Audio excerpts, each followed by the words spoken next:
नमस्कार साथियों, आज के वीडियो में हम बात करेंगे वन दरोगा भर्ती 2022 की ज़रूरी चीज़ें, जैसे कि वो कट ऑफ को लेकर हो या फिर डॉक्यूमेंट वेरिफिकेशन या फिर फिजिकल के लिए। इन सभी चीज़ों की यहाँ पे जानकारी आपको विस्तार से मिलने वाली है, तो निश्चित रूप से आपको भी यहाँ पे आइडिया लग जाएगा कि आप यहाँ पे फिजिकल के लिए सिलेक्टेड हुए हैं या नहीं, या फिर फाइनल में सिलेक्ट हो पाएंगे या फिर नहीं। क्योंकि मैंने एक बड़ा सर्वे किया है जिसमें कि लगभग 7,500 अभ्यर्थी यहाँ पे अपेयर हुए हैं सर्वे में, और उसके बाद यहाँ पे हम आपको बताने वाले हैं कि क्या इसकी कट ऑफ रह सकती है, और फिजिकल में कितने कैंडिडेट शॉर्ट लिस्ट होंगे, और इतनी ज़्यादा अभ्यर्थी जो परीक्षा छोड़े हैं इसके पीछे कारण क्या है। इन सभी चीज़ों को हम यहाँ पे डिस्कस करेंगे। वीडियो 8 से 10 मिनट का ज़रूर होगा, मगर इसमें वो सभी चीज़ें आपको मिलेंगी जिसके लिए आप वेट कर रहे हैं। तो आइए देख लेते हैं। सबसे पहले हम बात करते हैं इसके सिलेबस को। सिलेबस में 80, 60, 60 3 पोर्शन यहाँ पे मिले हैं, जिसमें जीके और रीजनिंग के लिए 60-60 क्वेश्चन और हिंदी के लिए 80 क्वेश्चन देखने को मिले हैं, जो कि 200 नंबर के 200 क्वेश्चन होते हैं। और इसके लिए टाइम जो रखा गया था 2 घंटे 30 मिनट का रखा गया था, या फिर कहें 150 मिनट का टाइम आपको दिया गया था। 200 क्वेश्चन के लिए 2.5 घंटे टाइम, ज़्यादा टाइम नहीं है। और फिर भी यहाँ पे पेपर जो देखा गया, बहुत ही कैंडिडेट के जो रिव्यू हैं उसमें पता चलता है कि बहुत ही हार्ड क्वेश्चन आए हैं, और जो कट ऑफ है वो 50% से नीचे गिरने वाली है। ठीक है, क्योंकि 50% लोग आइडिया लगाते हैं कि मिनिमम जो 50% कट ऑफ चली जाएगी, मगर यहाँ पे ऐसा नहीं है। यहाँ पे सभी कैंडिडेट एग्ज़ाम नहीं दे सकते, सभी कैंडिडेट अप्लाई नहीं कर सकते, सभी कैंडिडेट फिजिकल के लिए अपेयर नहीं हो सकते। इसलिए यहाँ पे आपने देखा कि 19,000 के समथिंग अभ्यर्थियों को बुलाया जाता है। पीईटी परीक्षा 2021 के आधार पे आवेदन मांगे गए, जिसमें कि 19,000 समथिंग अभ्यर्थियों को बुलाया गया, और वो भी एग्ज़ाम देने के लिए, मुख्य परीक्षा के लिए।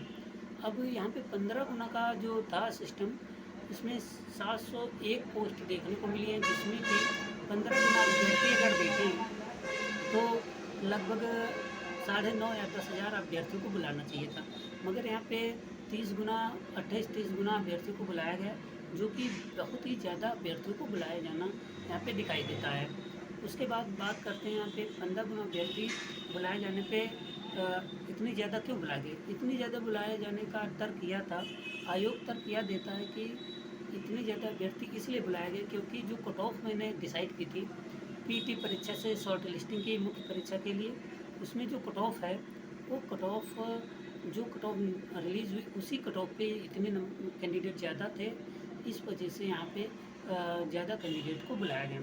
ये रीज़न चलिए ठीक है, मानते हैं। उसके बाद अब जो पेपर होता है 200 नंबर का पेपर होता है। 200 क्वेश्चन यहाँ पे देखने को मिले हैं। 200 क्वेश्चन में अगर बात करें, कैंडिडेट 50-60 क्वेश्चन करने में ही सक्षम रह पाए हैं।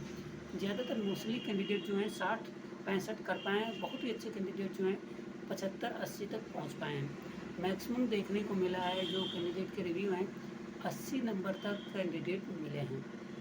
मगर यहाँ पे ऐसा तो है नहीं कि केवल टॉपर को ही बुलाया जाएगा, क्योंकि यहाँ पे अब फिजिकल होना है। फिजिकल में जो कैंडिडेट बुलाए जाएंगे लगभग 7-8 गुना तो बुलाए जाने ही हैं, क्योंकि उसके बाद डीवी में 3 गुना बुलाए जाएंगे, फिजिकल में 8 गुना बुलाए जाएंगे लगभग। तो मान के चलिए 5500-5600 के आसपास अभ्यर्थी बुलाए जाएंगे। तो यहाँ पे 11,000 के समथिंग अभ्यर्थी जो पास हुए हैं, मतलब कि जो एग्ज़ाम दिए हैं 11,000 अभ्यर्थी एग्ज़ाम दिए हैं, 19,000 बुलाए गए थे उसमें। तो मान सकते हैं कि लगभग 55% अटेंडेंस रही है। ठीक है, 55% के आसपास अटेंडर रही है। तो 55% में जो अभ्यर्थी फिजिकल देने जाएंगे, इसमें बहुत से लोग फिजिकल नहीं देने जाएंगे, क्योंकि एग्ज़ाम तो दे दिया उन्होंने। अब उनका क्या मेन मकसद है कि एग्ज़ाम दे दें। अब उनको लगता है कि मैं फिजिकल के लिए फिट नहीं हूँ, तो इसलिए भी नहीं जाएंगे। कुछ लोग जो है अपनी फिजिकल तैयारी नहीं कर पाए होंगे, इसलिए नहीं जाएंगे। तो इसलिए बहुत से कैंडिडेट यहाँ पे भी बाहर होने वाले हैं। तो ये जो कैंडिडेट होते हैं मतलब स्वयं रूप से बाहर होते हैं, ना कि आयोग बाहर करता है। ठीक है, तो 5500 के आसपास अभ्यर्थी होंगे यहाँ पे। तो आप अगर पूरी तरीके से सक्षम हैं तो मुझे लगता है कि आप भी बुला लिए जाएंगे, क्योंकि इसमें कैंडिडेट सभी आवेदन नहीं कर सकते। अभी लेखपाल भर्ती में आपने देखा 75 प्लस गई कट ऑफ। अगर इसमें इस तरीके से होता तो क्या नहीं जाती, ज़रूर जाती। यहाँ पे 100 नंबर तो ज़रूर ही जाती अगर सभी कैंडिडेट को बुलाया जाता। मगर यहाँ पे सभी कैंडिडेट नहीं बुलाए जा सकते, इसीलिए फ़ायदा आप लोगों को मिलता है। और ये इस फ़ायदे को आप भरपूर रूप से उठाएँ और पूरी तरीके से फिज़िकल में लग जाएँ। जो मैं आज कट ऑफ बताने वाला हूँ, वो फिज़िकल के लिए कैंडिडेट शॉर्ट लिस्टिंग की कट ऑफ है, और फाइनल में पहुँचते-पहुँचते हो सकता कट ऑफ यही रहे, या फिर इससे कम भी जा सकती है, या फिर इससे हाई कम जाने के चांसेस खैर नहीं है, सॉरी, हाई जा सकती है, इतनी ही रहे या फिर थोड़ा बहुत बढ़ सकती है। क्योंकि फिज़िकल में जो कैंडिडेट फेल होंगे, उसके बाद यहाँ पे जो कट ऑफ बनेगी 701 अभ्यर्थी बुलाया जाएगा फाइनल में। तो अभी 3 स्टेज बाकी हैं फिज़िकल के लिए, फिर डॉक्यूमेंट वेरिफिकेशन के लिए, फिर फाइनल रिजल्ट आएगा। तो अब बात कर लेते हैं यहाँ पे कितनी कट ऑफ बनने वाली है। तो अगर यहाँ पे कट ऑफ की हम बात करें, तो जनरल की कट ऑफ जो रह सकती है 63 से 65 के बीच में जनरल की कट ऑफ, 63 से 65 जनरल की कट ऑफ आती हुई दिख सकती है। और इसके बाद अगर बात करें EWS की, तो EWS की भी लगभग सेम ही रहेगी। अगर घटती है तो 1 नंबर 8 नंबर घट सकता है, और OBC में भी सेम ही रहने वाला है, क्योंकि OBC, जनरल और EWS ये तीनों कैटेगरी ऐसी हैं जिसमें कि कट ऑफ लगभग समान रहती है।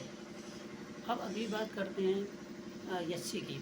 SC की कट ऑफ 58 से 61 के बीच में रह सकती है। 58 से 61 के बीच में SC कैंडिडेट की कट ऑफ आती हुई आपको यहाँ पे दिखने वाली है। अब बात कर लेते हैं ST के लिए।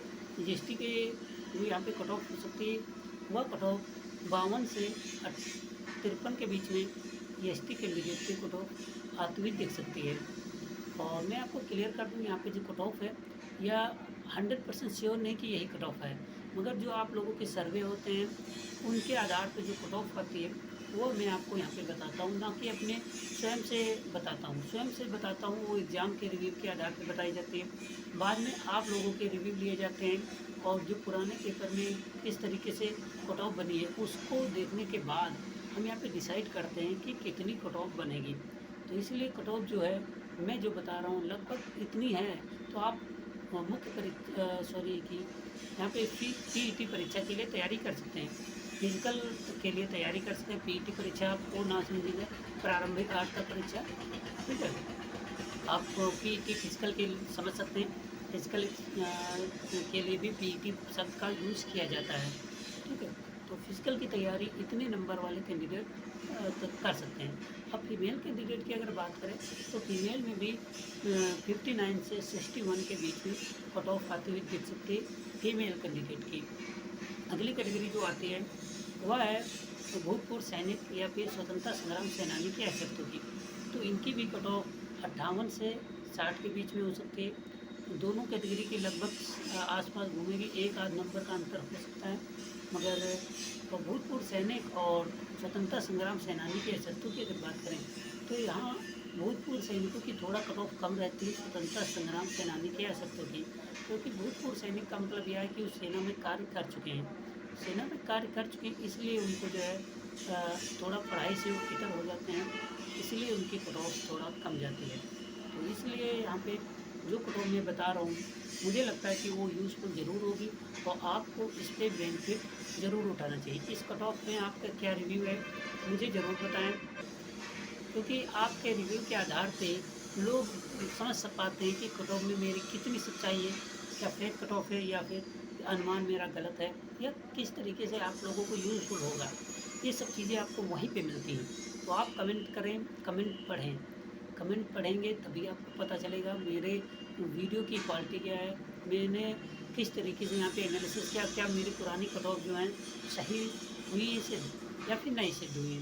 तो इन सभी चीज़ों को आप अगर एनालिसिस करेंगे तो आप किसी भी यूट्यूब चैनल के बारे में सही जानकारी इकट्ठा कर पाएंगे कि वो जो है सही जानकारी दे पा रहा है या नहीं दे पा रहा है, या फिर कोई ऐसे ही मतलब आप लोगों के टाइम का दुरुपयोग हो रहा है। तो इसलिए मेरा मानना यही है कि आप लोग ज़रूर देखें, कमेंट करें और अपने रिव्यू मुझे साझा करें। तो इस वीडियो में जो कुछ भी मैंने बताया मुझे लगता है आपको ज़रूर कुछ ना कुछ फ़ायदा ज़रूर मिलेगा। मैं यहाँ पे कह दूँ आपको कि आप यहाँ पे इतने बताना चाहता हूँ कि जो आप इतनी कट ऑफ जाने के बाद जो शॉर्ट लिस्ट होंगे उनको PET परीक्षा के लिए बुलाया जाएगा, और इसमें आपको भी 2 से 3 महीने लगने वाले हैं। पीटी परीक्षा जो होनी है 5 से 6 महीने में होंगी। आज से 5-6 महीने लग सकते हैं। मान के चलिए अक्टूबर-नवंबर में पीईटी परीक्षा हो सकती है और उसके बाद डॉक्यूमेंट वेरिफिकेशन जो अगले मंथ है वो मई तक पहुंच सकती है।